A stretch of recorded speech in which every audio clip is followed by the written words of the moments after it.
अध्यक्ष महोदय, जिस भावना से मैंने यह बिल पेश किया है उसको विरोधी पक्ष के लगभग सभी सदस्यों ने एक मत से महसूस किया है कि देश में बेकारी की जो समस्या है वह एक भयंकर समस्या है और उसके कारण हमारे देश का विकास, चाहे वह सामाजिक हो, आर्थिक हो या सांस्कृतिक, रुका हुआ है। और ऐसी स्थिति में हम आगे बढ़ नहीं सकते हैं। इसी प्रकार से इस परिस्थिति का निर्माण हम पिछले 54 वर्षों से देख रहे हैं। मंत्री महोदय ने यहाँ पर अभी कहा कि राष्ट्रपति इस काम को नहीं कर सकते हैं क्योंकि वह उनके अधिकार के बाहर है।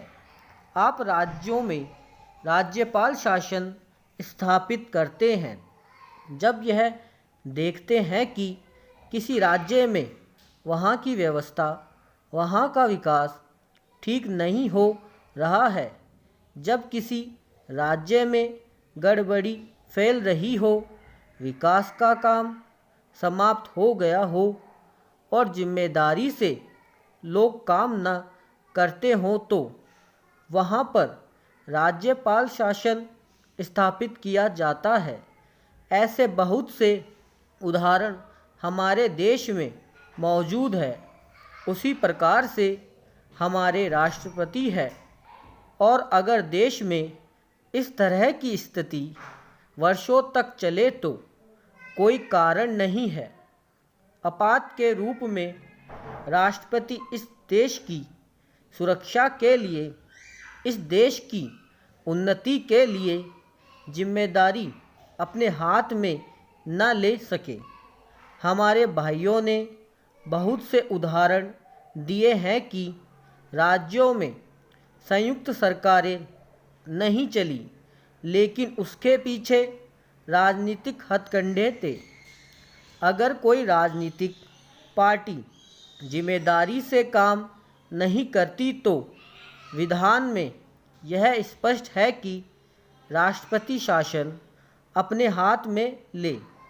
मैं एक उदाहरण देता हूँ कि संविधान में आदिवासी हरिजनों के उत्थान के लिए प्रण किया गया था कि 10 वर्ष में उनकी सामाजिक तथा आर्थिक स्थिति को सुधार देंगे, लेकिन यह सरकार उसमें भी असफल रही।